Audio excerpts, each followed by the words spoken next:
Look at that beauty. 2019 YZF R3. Let's get it.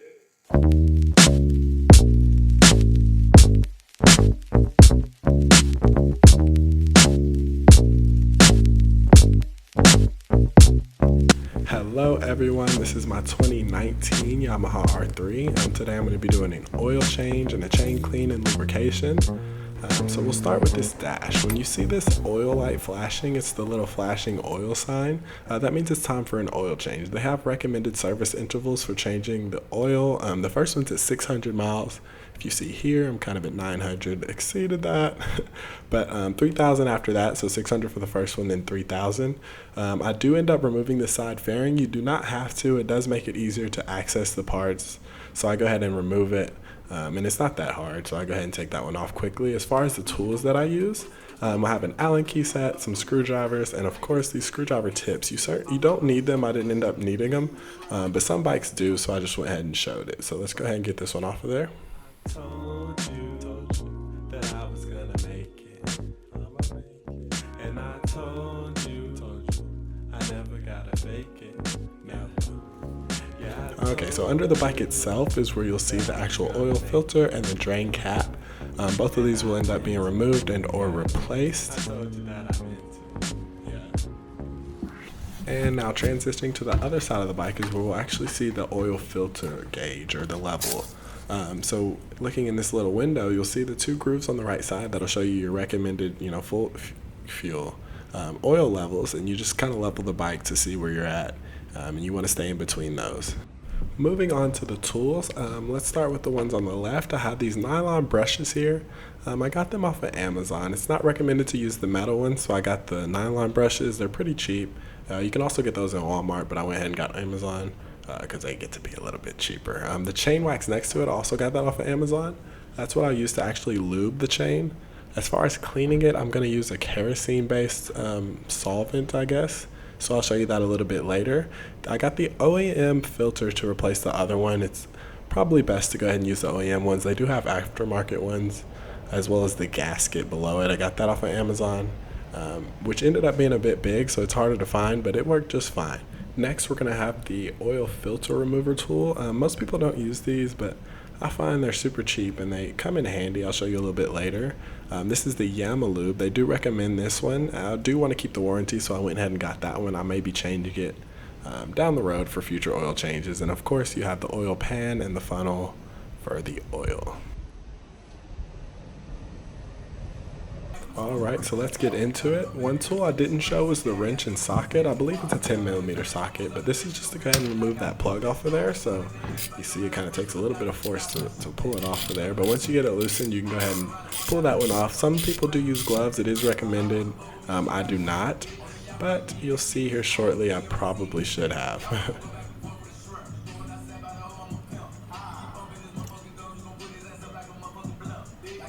Yeah, look at that.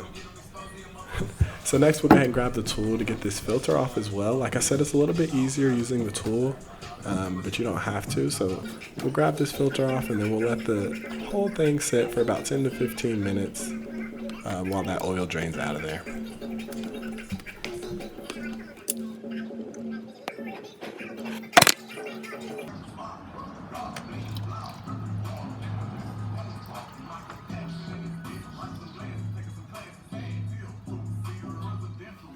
So here is my replacement OEM oil filter. It is pre-lubed, and we'll go ahead and compare that one to the one that I took off.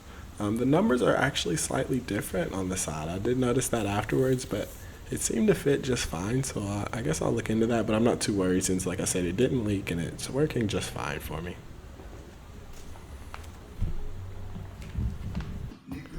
So next, I'm going to go ahead and wipe down the, excess strip of all that oil and stuff like that.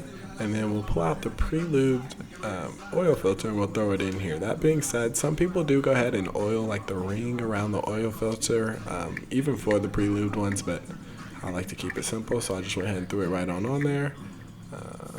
Yep.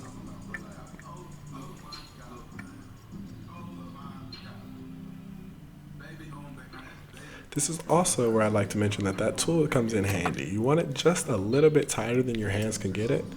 So it's good to have that tool just so you can go ahead and get that extra little bit of turn to make sure it's on there nice and tight.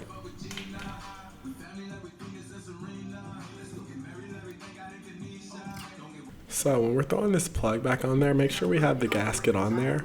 I believe it's okay to reuse the old one, and I actually thought about doing so, whereas my new gasket was kind of large compared to my other one. However, it didn't leak or anything, so I went ahead and stuck with it. But nonetheless, just make sure you have one on there so that it's nice and tight and doesn't allow anything to leak. Now, as far as tightening it, they do have this recommended specifications down to like the pounds of torque or something like that, but I'll just go ahead and tighten it just to where I know it's not going to slip off, but I also know that I'll be able to remove it easily or easy enough for the next oil change, so keep that in mind.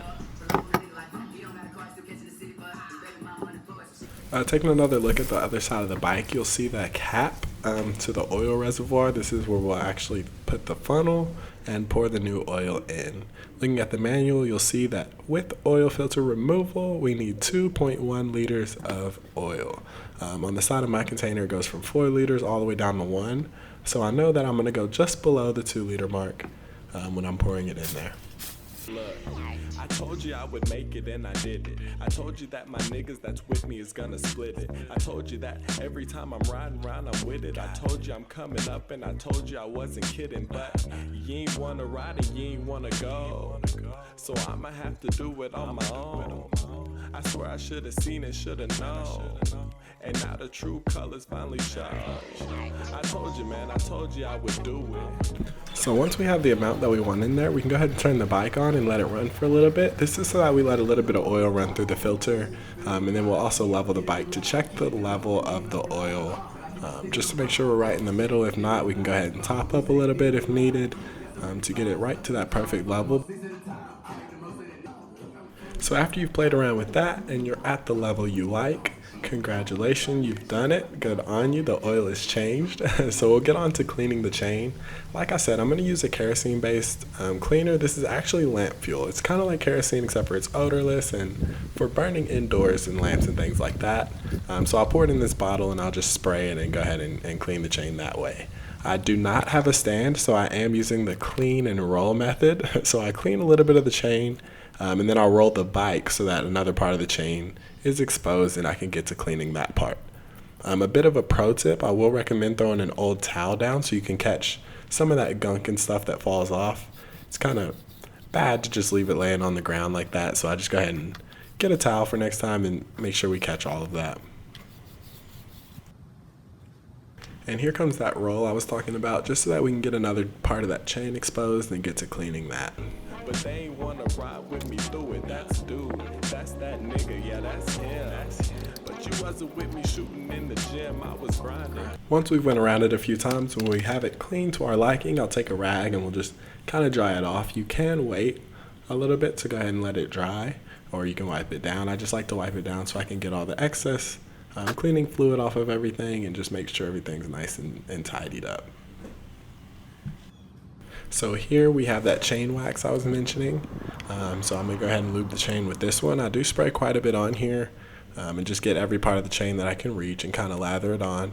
I do the same method as far as rolling the bike. So I spray every part of the chain that I can access, and then I'll roll the bike to a new position and then get the other parts that are now exposed. I do wipe down the excess spray even though I don't show it. And yeah, that's about it. So way to go, you have done it. You have changed the oil and cleaned the chain as well as lubed it. They do recommend lubing the chain every, I believe, 400 miles. I don't really see anything about cleaning it that often, but if you notice any, dirt or gunk on there, you might as well go ahead and clean it as well. Now, as far as this light, you will see a few options on here as far as trip 1, trip 2, average, things like that. We want it to be on trip, and we'll hold it down until it starts flashing and hold it down again until it resets, and then that'll reset that counter, and like I said, it'll go off after another 3,000 miles to let you know that the next oil change is due. But yep, you've done it. Nicely done. Look at that beauty. Thanks for watching. Putting in hours, man, I was working. Had to work on my flaws, I wasn't perfect. I met a lot of perfect girls, I wasn't searching, so I passed. And now I'm trying to prove that it was worth it. I told you